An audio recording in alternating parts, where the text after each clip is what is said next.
வணக்கம். இன்னைக்கு நாம ஃபுஜிஃபில்மோட வரப்போற XT6 கேமரா பத்தின வதந்திகளை பத்தி கொஞ்சம் ஆழமா அலச போறோம். ஆமா. இத பத்தி ஒரு வீடியோ டிரான்ஸ்கிரிப்ட் நமக்கு கிடைச்சிருக்கு. சோ இந்த வதந்திகள் எல்லாம் உண்மையா இருந்தா உங்களை போன்ற போட்டோகிராஃபர்ஸ்க்கு வீடியோகிராஃபர்ஸ்க்கு இது எந்த அளவுக்கு உபயோகமா இருக்கும்னு பார்க்கலாம். கண்டிப்பா. கேமரா வதந்திகள்னாலே எப்பவும் ஒரு சுவாரஸ்யம் தான். ஆனா வெறும் எண்களை மட்டும் பார்க்காம, இந்த அம்சங்கள்லாம் நிஜ உலகத்துல என்ன மாதிரியான பிரச்சனைகளை தீர்க்கும், ஒரு கிரியேட்டருக்கு எப்படி உதவும்னு பார்க்கிறது தான் நம்ம நோக்கம். சரி, அப்ப முதல்ல கேமராவோட இதயத்துல இருந்து ஆரம்பிப்போம். அதோட இன்ஜின். ம் இந்த கசிவுகள் படி இதுல ஒரு 40 megapixel X-Trans CMOS6 BSI sensor இருக்க போதான் அதோட ஒரு புது எக்ஸ் ப்ராசஸர் 6ம் வருது. ஆமா. இது கேட்ட உடனே எனக்கு வர்ற முதல் கேள்வி, 40 மெகா பிக்சலா? ஒரு APS-C சென்சார்ல இவ்ளோ மெகா பிக்சல் வச்சா லோ லைட்ல, அதாவது வெளிச்சம் கம்மியா இருக்கும்போது படத்துல நாய்ஸ் ஜாஸ்தி ஆகாதா? இது ஒரு மிக சரியான கேள்வி. பல வருஷமா இதுதான் APS-C சென்சார்கள் மேல இருந்த ஒரு பெரிய குறை. ஆனா இங்கதான் அந்த BSIன்ற வார்த்தை ரொம்ப முக்கியமாகுது. BSI? ஆமா. BSIனா பேக் சைடு இல்லுமினேட்டட். அதாவது பழைய சென்சார்கள்ல ஒளிய பிடிக்கிற அந்த போட்டோ சைட்டுக்கு முன்னாடி வயரிங் இருக்கும். அது கொஞ்சமா ஒளிய தடுக்கும். ஓ, சரி சரி. ஆனா இந்த BSI டெக்னாலஜில அந்த வயரிங் எல்லாம் பின்னாடி போயிடும். அதனால சென்சாருக்கு எந்த தடையும் இல்லாம முழுசா ஒளி வந்து சேரும். அப்போ சென்சாரால அதிக ஒளிய சேகரிக்க முடியும், அதனால வெளிச்சம் கம்மியா இருந்தாலும் தெளிவான படங்களை கொடுக்க முடியும். கரெக்டா? மிகச்சரியா சொன்னீங்க. அதோட இந்த புது வேகமான எக்ஸ் ப்ராசஸர் 6 சேரும்போது அந்த நாய்ஸ அது இன்னும் சிறப்பா கையாளும். இதோட விளைவு நமக்கு அதிக டைனாமிக் ரேஞ்ச் உள்ள படங்கள் கிடைக்கும். ஒரு நிமிஷம், டைனாமிக் ரேஞ்சுன்னு சொல்றீங்களே, அதை நம்ம நேயர்களுக்காக கொஞ்சம் சிம்பிளா சொல்ல முடியுமா? ஓ நிச்சயமா. டைனாமிக் ரேஞ்ச்னா ஒரு படத்துல இருக்கிற ரொம்ப இருட்டான பகுதிக்கும் ரொம்ப பிரகாசமான பகுதிக்கும் நடுவுல இருக்கிற விவரங்களை கேமராவால எவ்வளவு சரியா பிடிக்க முடியுதுங்கிறதான். ஓகே.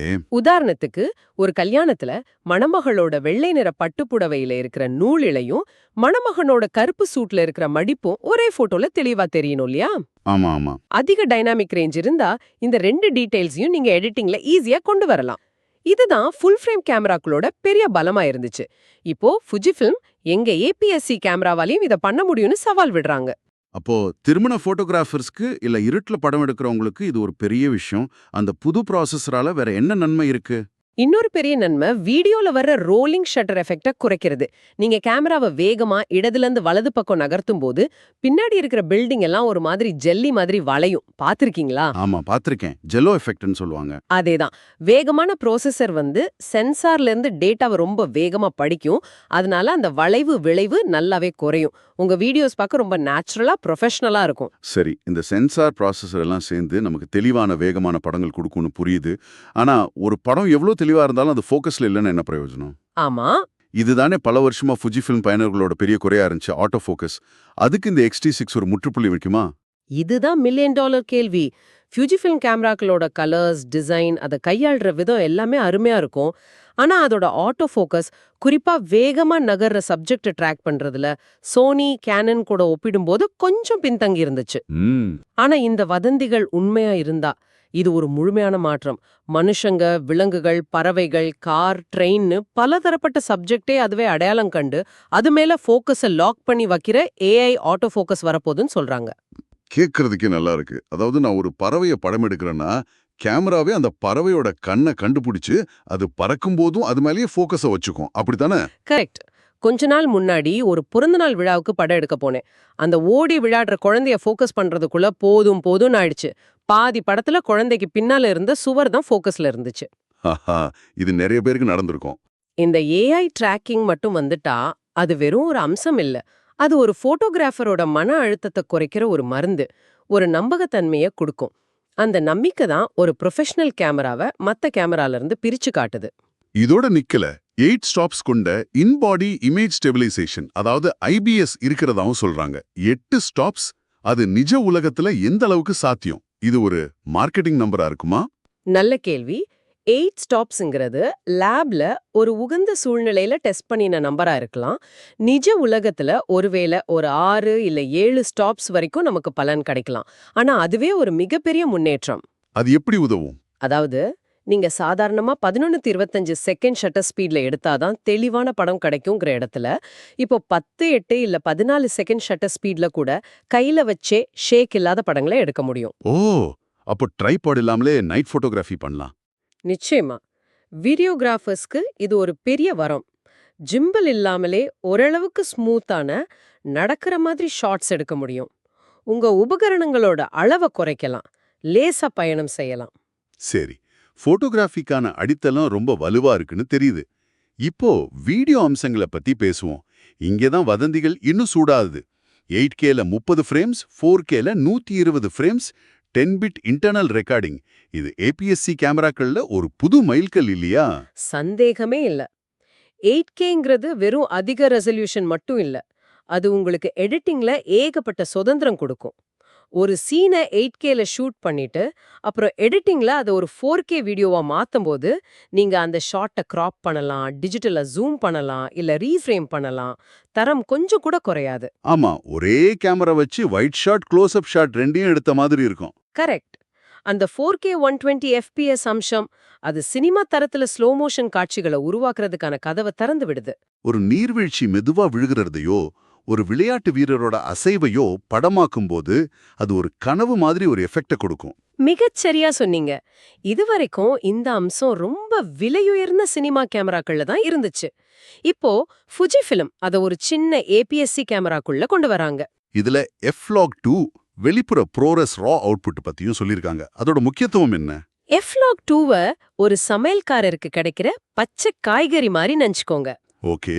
நீங்க F-Log2ல ரெக்கார்ட் பண்ணும்போது வீடியோ பார்க்க ரொம்ப தட்டையா கலர் இல்லாம இருக்கலாம். ஆனா அதுல ஒளி, நிறம் சம்பந்தப்பட்ட எல்லா தகவலும் அப்படியே இருக்கும். இதனால ஒரு கலரிஸ்ட் எடிட்டிங்ல தனக்கு வேணுங்கிற சினிமாட்டிக் லுக்க ஈஸியா கொண்டு வர முடியும். ProRes RAWங்கிறது இன்னும் ஒரு படி மேல. அதுல சென்சார்ல இருந்து வர சுத்தமான பதப்படுத்தப்படாத தகவலை அப்படியே பதிவு பண்ண முடியும். அப்போ ஃபுஜி ஃபிலிம் வீடியோவை சும்மா ஒரு கூடுதல் அம்சமா பார்க்கல. சத்தியமா இல்ல. அவங்க போட்டோ எடுக்கிற ஒரு உண்மையான ஃபில்ம் மேக்கிங் டூலை உருவாக்குறாங்க. அதோட வாகிங் பண்றவங்களுக்காக அந்த முழுசா சுழல்ற வேரி ஆங்கிள் ஸ்கிரீனும் இருக்கு. இனிமே உங்களை நீங்களே படம் எடுக்கும்போது கழுத்தை திருக வேண்டாம். ஆமா, இது ஒரு சின்ன விஷயமா இருந்தாலும் உபயோகத்துல பெரிய வித்தியாசத்தை ஏற்படுத்தும். கரெக்ட். இது அவங்க யூசர் எக்ஸ்பீரியன்ஸ்ல எவ்வளவு கவனம் செலுத்துறாங்கன்னு காட்டுது. இப்போ அந்த வீடியோல பாங்கர்ஸ், அதாவது பைத்தியக்காரத்தனம்னு சொன்ன ஒரு அம்சத்துக்கு வருவோம். 200 mega pixel pixel shift multi shot mode. 200 mega pixel ஒரு ஏபிஎஸ்சி சென்சார்ல இருந்தா நம்பவே முடியலையே. இது எப்படி சாத்தியம்? ஆமா, கேட்கவே ஆச்சரியமா தான் இருக்கு. இதோட டெக்னாலஜி ரொம்ப புத்திசாலித்தனமானது. நீங்க இந்த மோட ஆன் பண்ணும்போது கேமரா ட்ரைபாட்ல அசையாம இருக்கணும். சரி, அது என்ன பண்ணும்னா அந்த ஐபிஎஸ் மெக்கானிசத்தை பயன்படுத்தி சென்சாரை ஒவ்வொரு பிக்சலுக்கும் ரொம்ப ரொம்ப சின்ன அளவுல நகர்த்தி வரிசையா பல படங்களை, ஒரு 16 இல்ல 20 படங்கள் எடுக்கும். அப்புறம் இந்த எல்லா படங்களையும் ஒன்னா சேர்த்து ஒரு பிரம்மாண்டமான 200 மெகா பிக்சல் படத்தை உருவாக்கும். அப்போ இதுக்கு சில கட்டுப்பாடுகள் இருக்கு. சப்ஜெக்ட் அசையக்கூடாது, கேமராவும் அசையக்கூடாது. அப்போ இது யாருக்கானது? ஓடுற குழந்தைகளையோ பறவைகளையோ படம் எடுக்க இது உதவாது. நிச்சயமா உதவாது. இது அன்றாட பயன்பாட்டுக்கு இல்ல. ஆனா நீங்க ஒரு ஸ்டூடியோ போட்டோகிராஃபர்னு வச்சுக்கோங்க. ஒரு பொருளோட சின்ன சின்ன டீடைல்ஸை கூட படம் பிடிக்கணும்னு நினைச்சா இது ஒரு வரம். லேண்ட்ஸ்கேப் போட்டோகிராஃபர்ஸ்க்கு அவங்களுக்கு ரொம்ப பயனுள்ளதா இருக்கும். ஒரு பெரிய சுவத்துல மாற்ற அளவுக்கு பிரம்மாண்டமான பிரிண்ட் எடுக்கலாம். நீங்க ஒரு பில்டிங்க படம் எடுக்கிறீங்கன்னா அந்த படத்தை எவ்ளோ ஜூம் பண்ணாலும் ஒவ்வொரு செங்கலையும் பார்க்க முடியும். அந்த அளவுக்கு டீடைல் கிடைக்கும். அப்போ மீடியம் ஃபார்மேட் கேமரா கொடுக்கிற டீடைல்ஸ அதோட விலை இல்லாம எடை இல்லாம இது கொடுக்குது. சரியா சொன்னீங்க. அதுதான் இதோட ஸ்பெஷாலிட்டி. சரி, இவ்வளவு சக்தி வாய்ந்த அம்சங்கள் எல்லாம் ஒரு சின்ன கேமராக்குள்ள வருதுன்னா எல்லாருக்கும் மனசுல இருக்கிற கேள்வி இதுதான். இதோட விலை என்னவா இருக்கும்? வதந்திகள் படி இது ஒரு பிரீமியம் ஏபிஎஸ்சி கேமராவோட விலையில இருக்கும். அதாவது மலிவா இருக்காது. ஒருவேளை $2000 பக்கத்துல இருக்கலாம். ஆனா நாம இங்க ஒப்பீட்ட மாத்தணும். இதோட விலைய மத்த ஏபிஎஸ்சி கேமராவோட ஒப்பிடாம இதே மாதிரி அம்சங்கள் இருக்கிற ஃபுல் ஃப்ரேம் கேமராக்களோட ஒப்பிடணும்.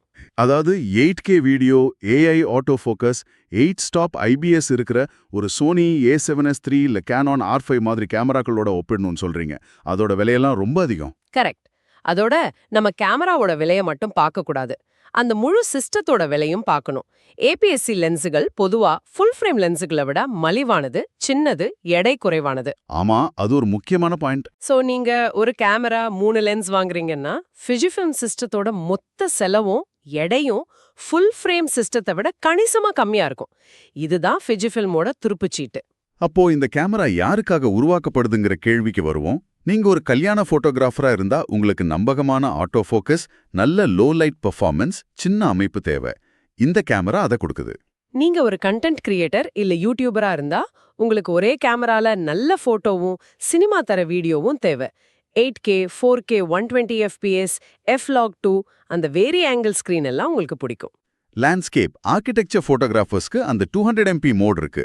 ஆமா, கடைசியா பழைய ஆட்டோ ஃபோக்கஸால விரக்தி அடைஞ்ச வனவிலங்கு பறவை போட்டோகிராஃபர்ஸ் அந்த AI டிராக்கிங் மட்டும் உண்மையா இருந்தா இது அவங்களுக்கு ஒரு புது வாய்ப்பு. அப்போ ஃபுஜிஃபிலிம் ஒரே கல்லுல பல மாங்காய் அடிக்க பாக்குறாங்க.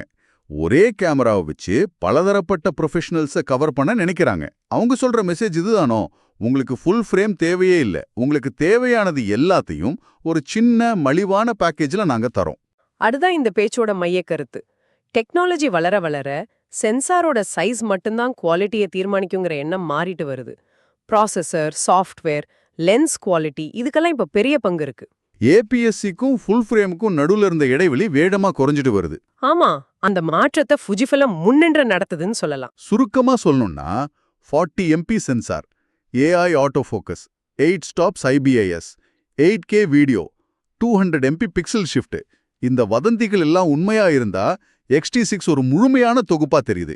இது போட்டோவையும் வீடியோவையும் சமமா மதிக்கிற, எந்த சமரசமும் இல்லாத ஒரு கேமராவா இருக்கலாம். கடைசியா உங்களுக்காக ஒரு சிந்தனை.